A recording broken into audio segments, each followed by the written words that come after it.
10 tries. You go to this interview and they interview you, like, why you kind of thing, and no, you're not it, and then finally, like, all right, you're it. We're like, all right, cool, this is gonna be a lot of fun.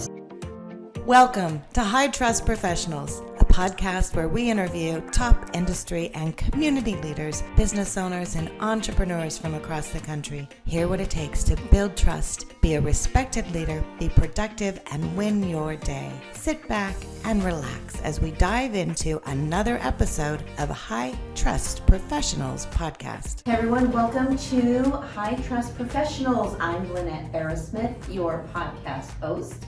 I am so excited. With me today, I have my good friend Cyrus Jaffery. And I don't even know if I should say your Jaffery Insurance, your Mega Enterprise. I don't know. How would we introduce you? I'm Cyrus Jaffery. Yeah. I'm your protege. You kind of got me here, so I'm really excited for this. I am so excited for you to be here. So tell our audience, again, who you are, what is it that you do, name of your company, etc. Cyrus Jaffery. I am in the insurance industry. I own a brokerage. We're in the insurtech space. We're honestly insurance. What we do is we help people with launching their insurance shops across the country. Mm-hmm. We help real estate, mortgage companies, tech companies open up their insurance operations, and I own my own agency as well, that we run here in Omaha for the last decade. So I just think that your business model is so interesting, and it's so forward thinking and innovative, and I'm sure you have found that. So tell me your story. Like, give me just the short version of how you got from where you were to where you are. Awesome. I'm originally a refugee from Afghanistan. So we moved here in 2002. So the Taliban came to Afghanistan the first time. They just came in 2021 for the third time. For the second time, when they came in the 90s to invade Afghanistan, we were living in Afghanistan. They bombed our house. We got out of there, moved to Pakistan. We flew out of there. It's a long story between what happened.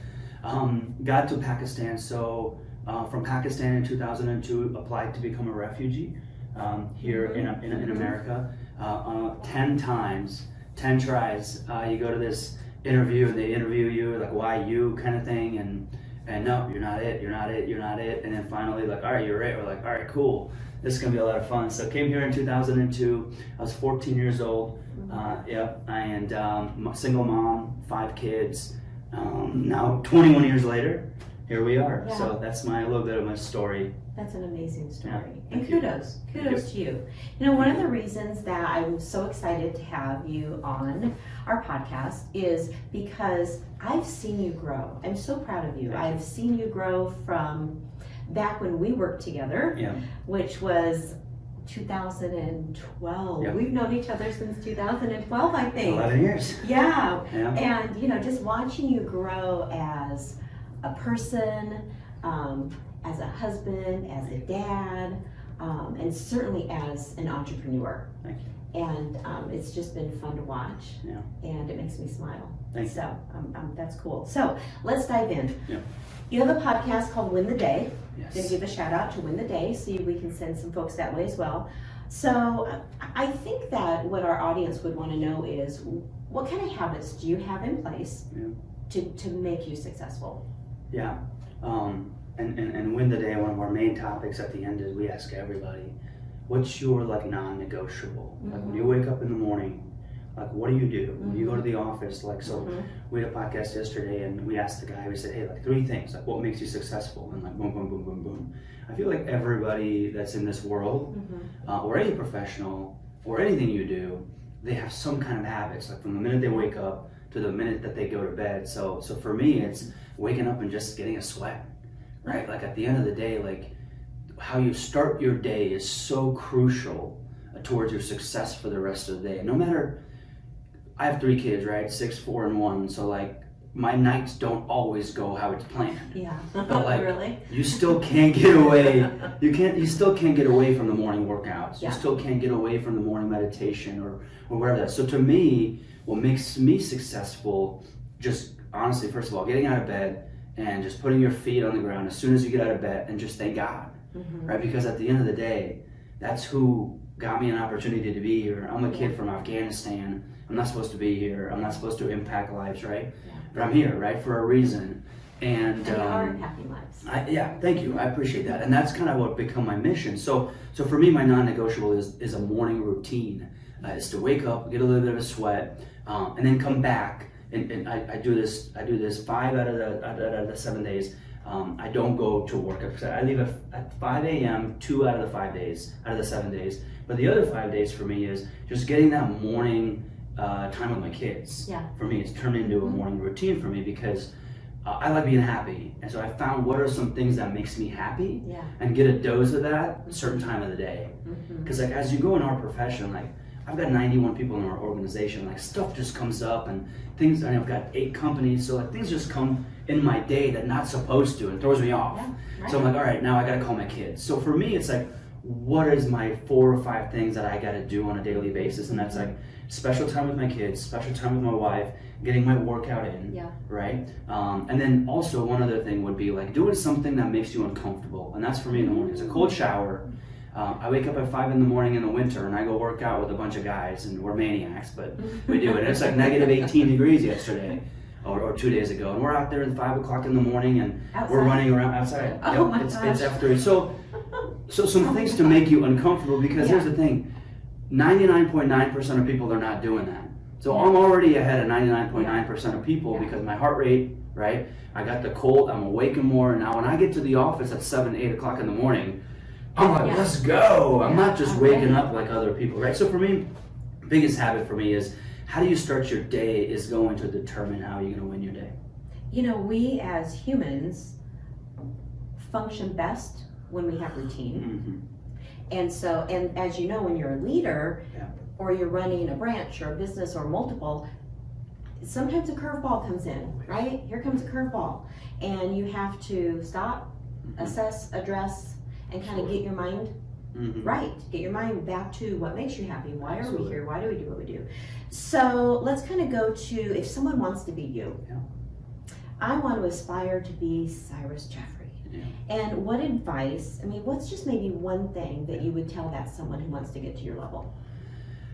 And I'm nothing special, but I would say what makes me different is that in times of adversity, I become better. And a lot of people don't do this. So right now it's the winter, right? It's the winter in our field, in our industries, in the world. There's a recession, like we don't know what's gonna happen. Stocks are down and like mortgages are down, real estate's down. It's very easy because I feed off of those two things as mortgage and real estate is how we built our business. It's very easy for us to just sit in our office and be like, it's just a tough time, let's just wait. No, guys. Can't wait. You gotta do extra stuff today because just what you were doing a year ago, 2 years ago, you gotta double it. For us, it's CTEs, it's call, text, emails, right? For our salespeople, I'm like, honestly, what you have to do is double what you're doing because the market's tough. Like, it can't be the same. So what I hear you saying is, because you're right, you can't do the same thing and expect different results. 100%. I mean, that's an old definition of insanity. Yeah. And so your piece of advice would be to just do it, like Nike says, right? Just do it anyway.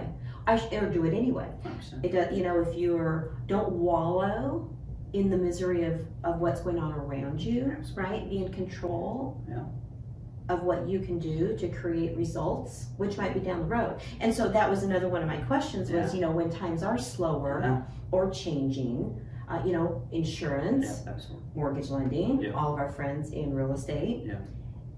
I was curious to know how you rallied the troops to help them focus forward. 100%. I think I'm just born that way. And this is, because for me, like for Afghanistan, like 2002, like I've always dealt with adversity throughout my life. Like every stage has been some kind of an adversity, right? So for me, it's like, my wife says like, Cyrus, it's okay sometimes to cry. It's okay sometimes to just be like, just vent. And I'm not a venter. I'm like, okay, how do we figure this out? It's always like, because the leaders, that's what they do, right? Because I don't want to walk into an office and be like, man, I got 4 hours of sleep last night. It's gonna be a bad day. Because guess what? The 23 people that are watching you saying, okay, it's gonna be a bad day. No, you got 4 hours of sleep, but how are you gonna dominate your day? So I think it's not, I guess it's maybe my mom, my dad, because my mom fought through these things, right? My mom, I'll tell you a story. My mom walked for 2 weeks straight when the bomb hit our house because we didn't know where to go. She walked 2 weeks straight with me, my brother, and then another one that was in her belly, just her, 2 weeks straight to get to a place, which was the helicopter to fly us out of Afghanistan to Pakistan to make sure we're safe. And she literally walked through like dead bodies because like that's what's going on was awful. Yeah. So she was like, she could have given up. She's like, all right, we're just gonna stay here. We're not gonna, like, I don't know where I would be, right? So for me, it was just like ingrained with me at a very young age. So I would encourage other people to find things that have gone wrong maybe in your life and use that as a fuel in the times of adversity to say, if you think about it, some of the biggest industries or companies were born in a recession in the winter time, when times are really tough. So like you become that next story and go make it happen. I love that. Yeah. That's awesome. So, the other thing that I would want our viewers and listeners to know is that you create opportunity for others, but also within your family. Yeah. You have family members that work with you. Yeah, my favorite part of my job. 2 brothers? Yep. Both your two brothers are working in your business, right? Absolutely. Yep, so 2 of my brothers. And I mean, what an opportunity for them, Cyrus, really, to see you and to grow with you. And so I love that part of your story too, that I'm going to toss out there. Okay, change of direction again. Yeah. Who's the one person that you would love to have as a mentor and why? In person, face to face, doesn't matter. It's your choice. One person, what I would say that I would have as a mentor would probably be, I'm a really, really big fan of Tony Robbins. I really am. I can't afford him, but I could afford him. Cool guy. If I could have him just be with me at all times, or somebody I could call. Yeah. Right? Because for me, there's nobody in our industry, I would say, because there's nobody in our industry there are people always that are ahead of you as far as money and better looking and better health and a better family, whatever, right? Always that's going to be. You're never going to be right? But I always strive for it to become better every day. So I think he's one of those guys that do it. Yeah. It would be really nice to have a person like him that I could just call, be like, hey, like right now we're starting a new tech company and I don't know anything about tech. So, and I know he's got 100 tech companies that he owns. So it's like, it'd be really nice to call somebody like that and say, hey, I'm in this stage of my life. I want to go here on this tech side. Yeah. What are 2 or 3 things I should do today?